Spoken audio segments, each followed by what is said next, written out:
Hello everyone, welcome channel learn with ease. आज हम solve करेंगे जर्नल चैप्टर से question number 28, 29 and 30। Chapter 9 D K Goyal की book से class 11 accounts. Online classes, online tuitions के लिए आप मुझे स्क्रीन पर दिए गए नंबर पर व्हाट्सएप कर सकते हो अपना नाम और क्लास। और आप अगर सॉल्यूशन ढूंढ रहे हो टीएस ग्रेवाल और D K Goyal new addition book के, तो चैनल के होम टैब पर क्लिक करो, आपको सॉल्यूशंस अपलोडेड मिलेंगे। पोस्ट सेक्शन में एमसीक्यूज मिलेंगे क्विज की फॉर्मेट में, और एमसीक्यूज के सॉल्यूशंस हैं शॉर्ट सेक्शन में। तो बहुत कुछ है चैनल पर, विजिट द चैनल। अच्छा लगे तो शेयर और सब्सक्राइब जरूर करना। क्वेश्चन नंबर 28 में आपको ट्रांजेक्शन्स दिए जिसे आपको जर्नल एंट्री में कन्वर्ट करना है। फर्स्ट ट्रांजेक्शन में हमने स्टॉक खरीदा है 1 लाख रुपीज का मनोज से, और हमें इस पर डिस्काउंट मिला 10,000 रुपीज का। तो इसमें क्या क्या चीज इन्वॉल्व हुई? एक तो परचेज, आपने स्टॉक खरीदा। और क्या आपने इसकी पेमेंट की है मनोज को? नहीं। तो इसका मतलब मनोज के अकाउंट में भी आपको रिकॉर्ड करना होगा। तो परचेज तो हो गया आपका एक्सपेंस, नॉमिनल अकाउंट आप डेबिट करोगे। और मनोज का अकाउंट आपका क्या है? क्रेडिटर है, तो आप इसको क्रेडिट करोगे। आपके दिमाग में एक डाउट घूम रहा है कि यहाँ पर डिस्काउंट भी तो है। इस डिस्काउंट के लिए हमने डिस्काउंट रिसीव्ड क्यों नहीं लिखा? यहां पर आपको जो डिस्काउंट मिल रहा है ये ट्रेड डिस्काउंट है। कैसे पता चला? क्योंकि आपने यहां पर पेमेंट नहीं की है। पेमेंट करते हैं तभी आपको कैश डिस्काउंट मिलता है, और कैश डिस्काउंट को ही आप बुक्स में रिकॉर्ड करते हो। तो अगर आपने पेमेंट नहीं की और आपको डिस्काउंट मिल रहा है, इसका मतलब ये ट्रेड डिस्काउंट है।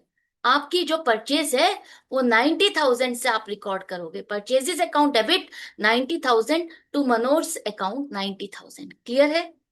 इसके बाद हमने मनोज को पेमेंट की है चेक से, और अब हमें डिस्काउंट मिला 4,500 का। अब जब आप पेमेंट कर रहे हो तब आपको डिस्काउंट मिल रहा है, तो ये है आपका कैश डिस्काउंट जिसे हम बुक्स में रिकॉर्ड करेंगे। तो क्या क्या इन्वॉल्व हुआ?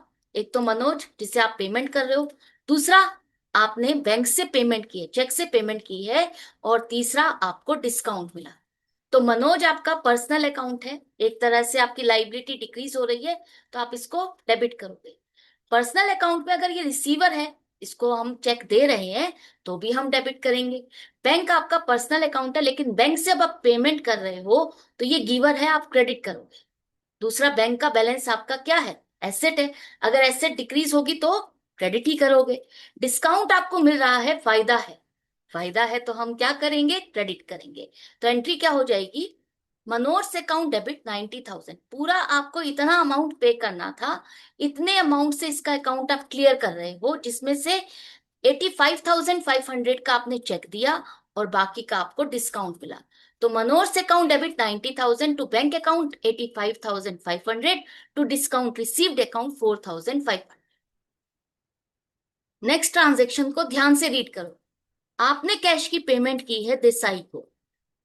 देसाई को आप पेमेंट कर रहे हो।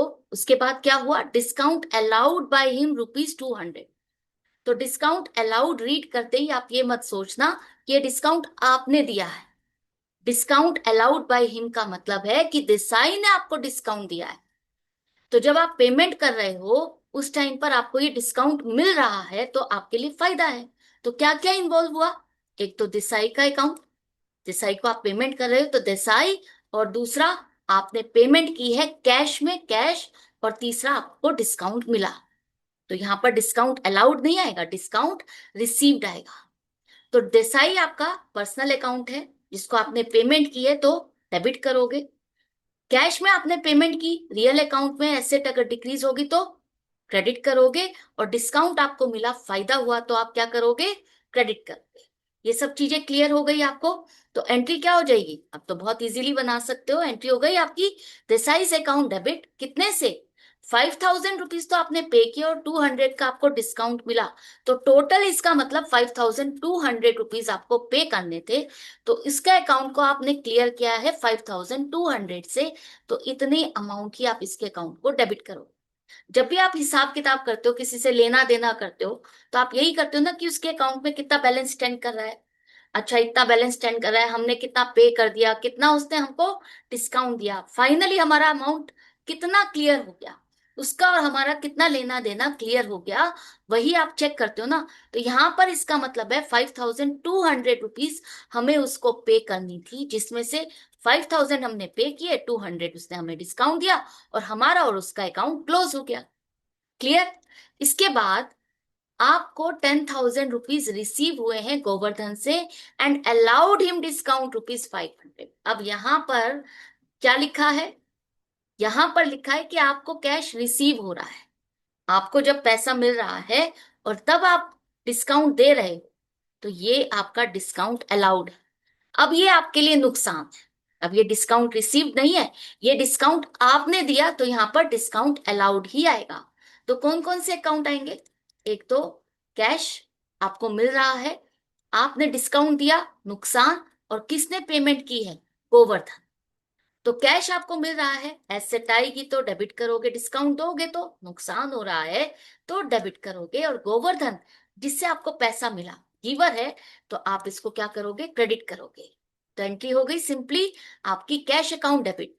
आपको इससे 10,000 रुपीज मिले, 500 का आपने डिस्काउंट दिया, तो इसका मतलब टोटल उसके अकाउंट में जो बैलेंस स्टैंड कर रहा था 10,500, उतनी अमाउंट से इसका और आपका अकाउंट क्लियर हो गया। ये जो पैसा मिल गया ये तो मिल ही गया ना, इसके अलावा आपने 500 का डिस्काउंट दिया है। गलती मत करना, 10,000 माइनस 500 करके मत करना, 9,500 कैश मत दिखाना, क्योंकि क्लियरली लिखा है कि आपको कैश 10,000 रुपीज मिले हैं और 500 का आपने डिस्काउंट दिया है। क्लियर?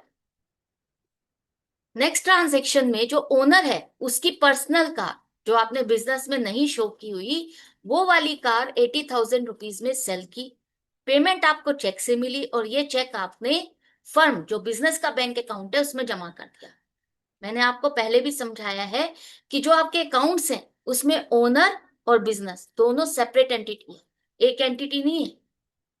लीगली ये दोनों सेम एंटिटी है, लेकिन जब आप बुक्स में रिकॉर्ड करते हो तो ओनर और बिजनेस आपका सेपरेट रहेगा। तो ये पैसा ओनर का है, अगर फर्म के बिजनेस अकाउंट में जमा हो गया तो बैंक में हमारे पैसा आया। दूसरा, ये पैसा किसका है? ओनर का। तो ओनर ने अगर एक तरह से पैसा जमा किया बिजनेस में और इन्वेस्ट किया, तो ये क्या हो गई? ओनर की कैपिटल। तो बैंक यहां पर रिसीवर है तो आप इसको डेबिट करोगे। एसेट आएगी, एसेट इंक्रीज होगी तो डेबिट करोगे। कैपिटल ओनर को रिप्रेजेंट कर रही है, तो क्या होगा? गिवर है तो क्रेडिट करोगे। दूसरा, कैपिटल इंक्रीज हो रही है तो भी क्रेडिट करोगे। तो क्या एंट्री हो जाएगी? Bank account debit to capital account 80,000। अब इसी तरह से सेकंड ट्रांजेक्शन में जो पर्सनल कार है ओनर की, वो आपने सेल की 1,50,000 की। पेमेंट चेक से ही मिली है, लेकिन इस बार जो आपने चेक जमा किया है वो प्रोप्राइटर के पर्सनल अकाउंट में जमा किया है। कहाँ जमा किया है? पर्सनल अकाउंट में जमा किया है। मतलब हमारे बिजनेस अकाउंट में नहीं आया, डायरेक्टली ओनर का पैसा ओनर को ही मिला। तो क्या इसमें हमारे बिजनेस से रिलेटेड कुछ कनेक्शन है? कुछ नहीं है। ना हमारी बुक से कुछ गया, ना हमने कुछ दिया। ठीक है? तो ये वाली जो एंट्री आपकी बुक्स में नहीं आई। ओनर ने अपनी कार बेची, उसको उसका पैसा मिल गया, उसके पास जमा हो गया, हमें इससे कोई मतलब नहीं है, हम अपनी बुक्स में इसको रिकॉर्ड नहीं करेंगे। नेक्स्ट ट्रांजेक्शन में अब आपके पास जो सामान है आपने 1,00,000 रुपीज का बेचा है, कॉस्ट है ये, इतनी कॉस्ट का 40% प्रॉफिट ऐड करके आपने सेल किया और उस पर ट्रेड डिस्काउंट दिया और कार्टेज आपने 3,000 पे की, जो कि हम उससे चार्ज नहीं करने वाले। तो क्या क्या इन्वॉल्व हुआ? सबसे पहले तो आपने सेल की। किसको सेल की है? गौरव को। तो गौरव ने अभी आपको पेमेंट नहीं की, तो गौरव के अकाउंट में आपको रिकॉर्ड करना होगा। दूसरा, आपकी सेल इनकम है। ट्रेड डिस्काउंट आपकी बुक्स में रिकॉर्ड नहीं होता, तो डिस्काउंट अलाउड या रिसीव्ड ऐसा कुछ नहीं आएगा। तो गौरव आपका पर्सनल अकाउंट में रिसीवर है तो आप डेबिट करोगे। दूसरा, आपका सेल इनकम है तो क्रेडिट करोगे।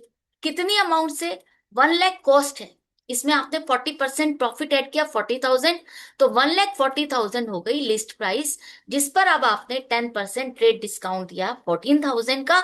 तो आपकी जो सेल रिकॉर्ड होगी वो 1,26,000 से। मतलब मुझे गौरव से कितने पैसे लेने हैं? 1,26,000। तो आपकी एंट्री हो जाएगी गौरव से account debit 1,26,000 to sales account 1,26,000। एक एंट्री हो गई। अब बात आती है कार्टेज की। ये जो कार्टेज है ये आपने पे किया है 3,000, गौरव ने पे नहीं किया और आप उससे चार्ज भी नहीं कर रहे, तो ये हमारे लिए एक्सपेंस हो गया। तो जब आप सेल के लिए कार्टेज पे करते हो तो वो क्या हो जाती है आपकी कार्टेज आउटवर्ड्स। ये लिखना जरूरी है। अगर आपने सिंपली कार्टेज लिख दिया तो वो कार्टेज इनवर्ड्स मानी जाती है, मतलब जो परचेज करते हुए सामान आपने कार्टेज पे की वो कार्टेज इनवर्ड्स हो जाएगी। और कार्टेज इनवर्ड्स आपकी ट्रेडिंग अकाउंट में आती है, डायरेक्ट एक्सपेंस में काउंट होती है। जो कार्टेज आउटवर्ड है वो प्रॉफिट एंड लॉस अकाउंट में आती है, इनडायरेक्ट एक्सपेंस में काउंट होती है। तो ये चीजें बहुत इंपॉर्टेंट है, ध्यान से लिखना और समझना। तो कार्टेज आउटवर्ड, और दूसरा आपने पेमेंट की तो कैश। नॉमिनल अकाउंट में एक्सपेंस है तो डेबिट करोगे, कैश आपका जा रहा है तो क्रेडिट करोगे। तो एंट्री सेकंड यहां पर हो जाएगी cartage outward account debit 3000 to cash account 3000। इसके बाद रुद्र एंड कंपनी से आपने कुछ डील की है, कुछ ऑर्डर करना चाह रहे हो सामान, 80,000 का स्टॉक खरीद रहे हो, जिसके लिए आपने 40% एडवांस पेमेंट की है। अब जब तक आपके पास स्टॉक नहीं आ जाता, ऑर्डर फाइनल नहीं हो जाता, डील फाइनल नहीं हो जाती, तो तब तक आप उसे as a purchase, as a expense में नहीं रिकॉर्ड करते। क्लियरली लिखा है आप एडवांस दे रहे हो तो advance to Rudra and company आएगा। दूसरा आपने पेमेंट की है तो बैंक, आपने चेक से पेमेंट किया है ना तो बैंक आएगा। तो ये जो है advance to Rudra and company personal account है, एक पर्सन को रिप्रेजेंट कर रहा है, एक फर्म को रिप्रेजेंट कर रहा है, तो ये पर्सनल अकाउंट है, डेबिट कर पेमेंट कर रहे हो तो क्या होगा, बैंक अगर आप पे कर रहे हो, बैंक से पेमेंट कर रहे हो तो क्रेडिट होगा। क्या एंट्री हो जाएगी, advance to Rudra and company account debit 32,000। 32,000 क्यों, 80,000 का 40% लेना है आपको।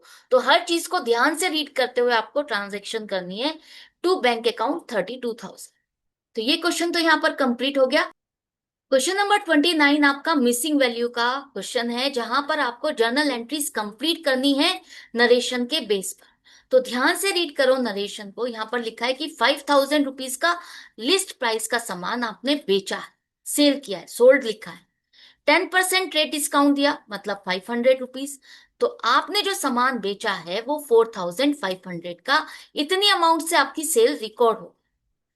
इसके बाद लिखा है कि 2% कैश डिस्काउंट भी दिया है।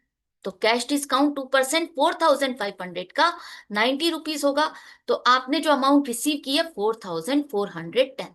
अब यहां पर हम इसे कैश सेल क्यों मान के चल रहे हैं, क्योंकि यहाँ आपके डेटर का नाम नहीं दिया, आपने जिसको सामान बेचा है उसका नाम नहीं दिया, तो इसका मतलब क्या है, ये आपकी कैश सेल है। तो कैश आपको रिसीव हुआ, cash account debit 4,410, discount allowed account debit 90 rupees.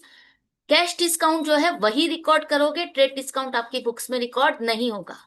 इसके बाद टू सेल्स अकाउंट 4,500 कंप्लीट हो गई एंट्री। नेक्स्ट ट्रांजेक्शन में आपने मोटर कार खरीदी 80,000 और स्टार्टिंग में ही आपको इसकी रिपेयर भी करानी पड़ गई 5,000 की, और पेमेंट आप चेक से कर। तो जब भी आप नई एसेट खरीदते हो उस पर जो भी रिपेयर का एक्सपेंस है, इंस्टॉलेशन, वेजेस, कार्टेज, वो सारा का सारा उसी एसेट की कॉस्ट में आप ऐड करते हो।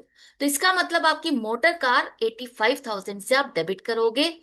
रिपेयर अकाउंट को डेबिट करने की गलती मत करना। पेमेंट आपने चेक से की है तो बैंक अकाउंट आपका क्रेडिट होगा 85,000, एंट्री बन गई।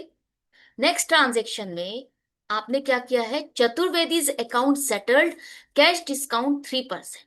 इसका मतलब क्या है, चतुर्वेदी से आपकी 5,000 की अकाउंट में बैलेंस चल रहा था। चतुर्वेदी को 5,000 रुपीज अगर आपको पे करने थे और आपने जब पे किया तो उससे आपको 3% डिस्काउंट मिला, मतलब 5,000 का 3% कितना हुआ, 150, और बाकी आपने पे किया 4,850। आप चतुर्वेदी के अकाउंट को डेबिट कर रहे हो 5,000 से, इसका मतलब इसके अकाउंट को हम इतनी अमाउंट से क्लियर कर रहे हैं जिसमें से हमने पेमेंट किया 4,850, और जो हमें डिस्काउंट मिला वो डिस्काउंट रिसीव्ड अकाउंट में क्रेडिट होगा 150 रुपीज। क्लियर है। जब आप पेमेंट कर रहे हो उस टाइम पर अगर आपको डिस्काउंट मिल रहा है वो कैश डिस्काउंट आपका बुक्स में रिकॉर्ड होता है, अगर देते हो तो वो आपके लिए नुकसान है, डिस्काउंट अलाउड, और मिल रहा है तो आपके लिए फायदा, डिस्काउंट रिसीव्ड में आएगा। क्लियर है। नेक्स्ट ट्रांजेक्शन में अशोक से आपको पेमेंट लेनी थी लेकिन वो फाइनेंशियल वीक हो गया, इंसॉल्वेंट हो गया, तो आपको उससे 70 पैसा ही रिसीव हुआ, 70% ही पेमेंट रिसीव हुई। तो आपको कितना पैसा लेना था कैसे पता चलेगा, तो ध्यान से देखो, यहां पर क्रेडिट किया है 8,400। आप क्रेडिट यहाँ पर इस ट्रांजैक्शन में किसको करोगे? जिससे पैसा लेना था उसी के अकाउंट को तो क्रेडिट करोगे कि इतना पैसा हमें मिल गया, इतना नुकसान हो गया इसका और मेरा अकाउंट क्लियर हुआ। तो जिससे पैसा लेना था पहले तो वो डेबिट बैलेंस था, एसेट था। अब आप उसके अकाउंट को अगर क्लोज कर रहे हो तो उसके लिए आपको क्रेडिट करना होगा ना। तो इसका मतलब ये अशोक का अकाउंट है जो आपने 8,400 से क्रेडिट किया। इसका मतलब 8,400 आपको लेने थे, लेकिन उसने आपको कितना पे किया है? 70%। 8,400 का 70% पे किया, 5,880। इतनी पेमेंट मिल गई है तो बाकी क्या हुआ? यहाँ पर डिस्काउंट नहीं आएगा, बेड डेट्स आएगा। बाकी का पैसा आपका डूब गया है, तो ये आपका बेड डेट्स अकाउंट 2,520 से डेबिट होगा। यहाँ पर आप लोग कई बार गलती करते हो, डिस्काउंट अलाउड लिख देते हो। नहीं भाई, यहाँ पर हमने डिस्काउंट नहीं दिया है। वो फाइनेंशियल वीक हो गया, हमें पे ही नहीं कर पा रहा, तो हम 70% ले करके अकाउंट क्लोज कर रहे हैं, उसको बेड डेट्स में डाल करके उसका अकाउंट क्लियर कर रहे हैं। इसके बाद प्रोप्राइटर ने स्टॉक को विड्रॉ किया अपने पर्सनल यूज के लिए। तो जब भी प्रोप्राइटर अगर विड्रॉ करेगा तो वो उसकी ड्राइंग्स है, तो ड्राइंग्स अकाउंट को आपने डेबिट किया 3,000 से। अब अगर वो स्टॉक विड्रॉ कर रहा है तो स्टॉक आप किस में रिकॉर्ड करते हो? अगर आप परचेज करते हो स्टॉक तो वो परचेजेस अकाउंट में आप डेबिट करते हो। अब इतनी अमाउंट का स्टॉक आपने बेचने के बजाय, सेल करने के बजाय खुद के लिए विड्रॉ कर लिया, तो उतनी अमाउंट से स्टॉक भी आपका डिक्रीज हो जाएगा, परचेजेस अकाउंट आपका क्रेडिट होगा 3,000। इसके बाद लास्ट ट्रांजेक्शन है कि रेंट ड्यू टू लैंडलॉर्ड। इसका मतलब आपने अभी रेंट की पेमेंट नहीं की है, सर्विस तो ले ली लेकिन पेमेंट नहीं की। तो क्या हम इसे कैसे रिकॉर्ड करें? नहीं मिला, नहीं पे किया तो क्या नहीं रिकॉर्ड होगा? बिल्कुल ऐसा नहीं है। अगर आपने किसी की सर्विसेज ले ली है तो वो आपका एक्सपेंस हो गया, आपको रिकॉर्ड करना ही होगा, चाहे आपने पे किया हो या ना किया। तो रेंट अकाउंट तो आपका हो गया डेबिट 2,000 से। इसके बाद अगर आप पेमेंट कर देते तो कैश या बैंक अकाउंट आ जाता, लेकिन पेमेंट नहीं की है तो लैंडलॉर्ड के अकाउंट को क्रेडिट नहीं करोगे कि इसको लैंडलॉर्ड को पेमेंट करनी है। एक्सपेंस से रिलेटेड है तो आप यहाँ पर या तो रेंट पेबल लिखोगे या आउटस्टैंडिंग रेंट अकाउंट को क्रेडिट करोगे 2,000 से। क्लियर है? नेक्स्ट क्वेश्चन है क्वेश्चन नंबर 30। यहां पर आपको कुछ एंट्रीज में मिस्टेक हो गई है। आपने डेबिट क्रेडिट तो किया लेकिन वो अकाउंट आपका प्रिंसिपली रॉन्ग है, उसको आपको करेक्ट करना है। कैसे करोगे? देखो, सबसे पहले लिखा है कि आपने बिल्डिंग को परचेज किया, आप बिल्डिंग को परचेज करते हुए ब्रोकरेज की पेमेंट की है। तो ये जो ब्रोकरेज की आपने पेमेंट की है ये आपका ब्रोकरेज अकाउंट में डेबिट नहीं होगा। अगर आप इसे ब्रोकरेज अकाउंट में डेबिट कर रहे हो इसका मतलब तो आपने एक्सपेंस में डाल दिया, एज ए रेवेन्यू एक्सपेंडिचर इसको काउंट कर लिया। लेकिन स्टार्टिंग में जो भी आप एसेट परचेज करते हो उससे रिलेटेड ब्रोकरेज है, कार्टेज है, जो भी है वो उसी में ऐड होगी। तो इसका मतलब ब्रोकरेज अकाउंट यहां से हट जाएगा और बिल्डिंग अकाउंट को ही आप डेबिट करोगे। कितने से? 5,10,000 से। क्रेडिट तो आपने पेमेंट किया तो 5,10,000 से ही होगा। इसके बाद नेक्स्ट ट्रांजेक्शन में प्रोप्राइटर ओनर ने अपने पर्सनल यूज के लिए स्टॉक विड्रॉ किया। तो ड्रॉइंग्स अकाउंट डेबिट तो सही है, लेकिन यहां पर सेल नहीं आना चाहिए था क्योंकि हमने कोई सेल नहीं किया है सामान, हमने ओनर को ये स्टॉक बेचा नहीं है। उसने पर्सनल यूज के लिए विड्रॉ किया है, विदाउट प्रॉफिट हमने इसको विड्रॉ किया है, तो यहाँ पर ये सेल नहीं आएगा, परचेजेस अकाउंट आएगा 12,000। जब भी ओनर अपने पर्सनल यूज के लिए स्टॉक विड्रॉ करता है और स्टॉक आपने कहाँ रिकॉर्ड किया है? परचेजेस अकाउंट में डेबिट कर रहे हो, तो ये आपने स्टॉक सेल नहीं किया, प्रॉफिट मार्जिन नहीं है इसमें, तो ये आपका सेल में नहीं आएगा, परचेज में से ही डायरेक्टली माइनस करोगे, एक्सपेंस आपका डिक्रीज होगा। नेक्स्ट है कि आपने फाइलिंग कैबिनेट, इलेक्ट्रिक फैन ये सब खरीदा। तो ये सारी चीजें जो भी है ना आपकी खरीदते हो तो आप उसे एक ही अकाउंट में डेबिट करते हो, वो है ऑफिस इक्विपमेंट। तो ये दोनों चीजें कंबाइन होकर के ऑफिस इक्विपमेंट अकाउंट में डेबिट होगी 6,500 टू कैश अकाउंट 6,500। इसके बाद ध्यान से समझना, यहां पर आपने कैश सेल की है, 10,000 रुपीज का सामान बेचा, 10% ट्रेड डिस्काउंट और 3% कैश डिस्काउंट। 10,000 पर 10% रेट डिस्काउंट दिया मतलब 9,000 की आपकी सेल रिकॉर्ड होनी चाहिए। और उसके बाद अगर आपको पेमेंट मिल गई, 3% आपने डिस्काउंट दिया 270, ये एज अ डिस्काउंट अलाउड आपका रिकॉर्ड होना चाहिए। तो अमाउंट रिसीव तो आपका सही है, कैश अकाउंट तो आपका इतने से ही डेबिट होना चाहिए, लेकिन यहाँ पर मिसिंग क्या है? आपने यहाँ पर डिस्काउंट अलाउड अकाउंट को डेबिट नहीं किया। जो आपका नुकसान हो गया वो आपने रिकॉर्ड नहीं किया। डिस्काउंट अलाउड अकाउंट भी डेबिट होना था। सेल आपका आफ्टर ट्रेड डिस्काउंट आपको 9,000 से रिकॉर्ड करना है। क्लियर है? करेक्शन हो जाएगी। इसके बाद नेक्स्ट ट्रांजेक्शन में आपको नरेश से पेमेंट लेनी थी। नरेश ने आपको 25 पैसे की पेमेंट किया। यहाँ ये भी इंस्टॉलमेंट हो गया। जितना पैसा हमें उससे लेना था उससे सिर्फ 25 पैसे ही मिले। मतलब जो ये 10,000 रुपीज आपको मिले हैं ये 25% के बराबर है। जो पैसा आपको मिलना था ये इसका सिर्फ 25% है। इसका मतलब टोटल आपको अमाउंट कितनी लेनी थी? 10,000 डिवाइडेड बाई 25 मल्टीप्लाइड बाई 100, 40,000। 40,000 में से 10,000 मिले तो बाकी 30,000 बेड डेट्स हुए। तो ये जो बेड डेट्स है ये तो आपने रिकॉर्ड ही नहीं किए। नरेश के अकाउंट में 40,000 का बैलेंस है। अगर आपने 10,000 से ही इसको क्रेडिट किया तो 30,000 का बैलेंस तो अभी भी स्टैंड होगा, वो क्लियर ही नहीं होगा। और जबकि अब इससे पैसा हमें और मिलना ही नहीं है। तो इस तो एंट्री क्या होगी? जो पैसा आपको मिला वो तो बैंक अकाउंट आपका डेबिट होगा, लेकिन जो 30,000 आपको नहीं मिले वो बैड डेट्स अकाउंट में आप डेबिट करोगे 30,000, और नरेश का अकाउंट 40,000 से क्रेडिट करके क्लोज करोगे। नेक्स्ट ट्रांजेक्शन में bank charges to cash account. Bank ने आपसे अपनी सर्विसेज के लिए चार्जेस लिए। तो बैंक जब भी चार्जेस लेता है ना वो आपके डायरेक्टली अकाउंट से डिडक्ट कर लेता है, आपसे वो कैश में रिसीव नहीं करता। तो ये जो बैंक चार्जेस हैं ये आपको कहाँ क्रेडिट करने थे? बैंक अकाउंट में। कैश नहीं आएगा, यहाँ पर आपको बैंक अकाउंट लिखना है। तो bank charges account debit to bank account 150 rupees. तो ये चैप्टर कंप्लीट हो गया, क्वेश्चन कंप्लीट हो गया, एंड आई होप आपको अच्छे से समझ में आ गया कि जर्नल एंट्रीज कैसे बनेगी। तो इसी तरह से कनेक्टेड रहो, सीखते रहो, समझते रहो। मिलते हैं आगे की वीडियो में आगे के चैप्टर और क्वेश्चंस के साथ। Good bye and take care.